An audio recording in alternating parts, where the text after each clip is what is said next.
سیدنا سعید ابن مسیب یہ تابعی ہیں اور یہ مولا علی کے شاگرد ہیں. سعید ابن مسیب، میں پہلے ان کا تعارف کرا دوں. انہوں نے ساری تعلیم، یہ بہت بڑے تابعی ہیں. سعید ابن مسیب یہ مولا علی کے شاگرد، ڈائریکٹ شاگرد ہیں. اور مولا علی کے شاگرد باب مدینۃ العلم کے ڈائریکٹ شاگرد کتنا پڑھایا ہوگا. یہ وہی ہیں سعید بن مسیب کہ واقعے کربلا کے وقت جب یزید نے گنڈا گردی کی اور مدینہ منورہ کو اس نے 3 دن کے لیے حلال کیا، مسجد نبوی شریف میں گھوڑے بنوائے، سب جو آپ محرم شریف میں سنتے ہیں، تو اس وقت سعید ابن مسیب کہتے ہیں کہ میں پاگلوں کی ایکٹنگ کر کے مدینے میں گھومتا تھا کہ ہو کیا رہا ہے ذرا دیکھوں. تو وہ کہتے ہیں کہ 3 دن، حالانکہ وہ پاگل نہیں تھے لیکن انہوں نے ایسی شکل بنا لی تھی اور ان کو پکڑا بھی مارا بھی، لیکن انہوں نے دیوانوں جیسی پاگلوں جیسی حرکت کی تو پاگل سمجھ کے چھوڑ دیا. تو وہ سب دیکھ رہے تھے کیا کیا ہو رہا ہے.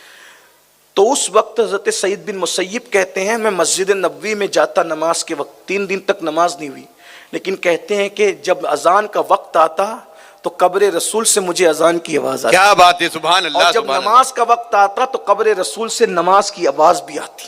بلکہ سعید ابن مسیب کہتے ہیں اسی کو دیکھ کر میں اندازہ لگاتا کہ نماز کا وقت آ گیا اور میں اس نماز کے ساتھ نماز پڑھتا. یہ سعید بن مسیب ہے. ان کی بیٹی تھی، سعید بن مسیب کی بیٹی. اتنا پڑھایا تھا بیٹی کو. کتنا پڑھایا تھا بھی آپ سنیں گے تو سمجھ میں آئے گا. آج کل پڑھا ہی نہیں رہے ہیں، اسی لیے اصلاح معاشرہ کے جلسوں کی ضرورت پیش آ رہی ہے. بے شک بیٹوں کو بھی پڑھاؤ دین، بیٹیوں کو بھی پڑھاؤ، بہت پڑھاؤ. لیکن ایک بات ضرور رکھ دوں، بیٹیاں نازک شیشے ہوتے ہیں. بیٹیوں کو پڑھاؤ تو اسلامی حدود میں رہ کر کے پڑھاؤ. بے شک دائرے میں.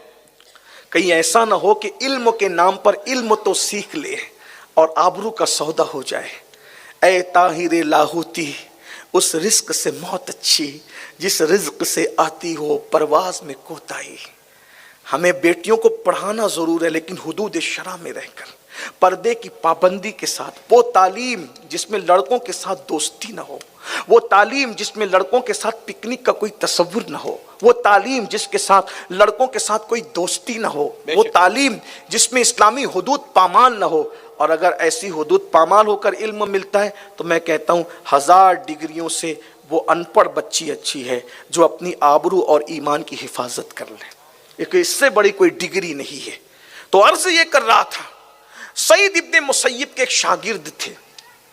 کچھ دنوں تک کہ وہ کلاس میں نہیں آئے. پہلے دارالعلوم وغیرہ مدرسے نہیں تھے، جو علماء تھے انہی کے گھر دانشگاہیں تھی. علماء اپنے گھروں میں بیٹھ کے پڑھاتے تھے اور انہی کے گھروں میں لوگ پڑھتے تھے. ایسے پہلے باضابطہ درس گاہیں، یہ بعد میں اس کا تصور ہوا ہے، بہت بعد میں جا. تو یہ پہلی صدی کا واقعہ ہے نا سعید بن مسیب کا، کیونکہ یہ تابعی ہیں، ڈائریکٹ تابعی ہیں، مولا علی کے مرید ہیں، مولا علی کے شاگرد ہیں. تو آپ کے شاگرد تھے ایک سعید بن مسیب کے. ایک طویل عرصے تک کہ وہ کلاس میں نہیں آئے. بہت دنوں کے بعد آئے تو سعید بن مسیب نے اپنے شاگرد سے پوچھا، بیٹا تم بہت دن سے آئے نہیں، تمہارے علم کا بہت نقصان ہوا ہے، تم کیوں نہیں آئے؟ تو اس نے کہا، شاگرد نے، حضرت میری بیوی بیمار ہو گئی تھی اور اس کی تیمارداری میں میں لگا تھا، اس کی جو ہے وہ میں خدمت میں لگا تھا. تیمارداری خدمت کو کہتے ہیں، مریض کی خدمت کرنے کو تیمارداری کہتے ہیں. تو میں تیمارداری میں لگا ہوا تھا، اس کی خدمت میں لگا ہوا تھا، نہیں آیا. اور لیکن کچھ دنوں کے بعد میری بیوی کا انتقال ہو گیا.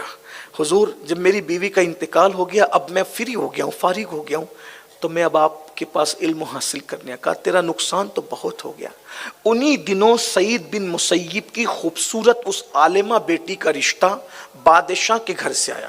ان دنوں بادشاہ تھا عبد الملک بن مروان. عبد الملک بن مروان نے اپنے بیٹے ولید ابن عبد الملک کے لیے رشتہ مانگا.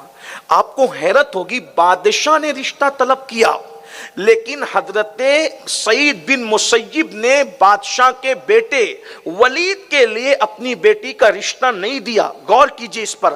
آج ہمارے پاس بھی علمی کمی کی وجہ سے مالدار ہو، چاہے سود کا دھندا ہو، چاہے جوے کا دھندا ہو، چاہے شراب کا دھندا ہو، یہ سارے دھندے دیکھتے ہیں لیکن ہم حلال حرام نہیں دیکھتے. حضرت سیدنا سعید ابن مسیب رضی اللہ تبارک و تعالیٰ عنہ نے ولید کے لیے اپنی بیٹی کا رشتہ نہیں دیا.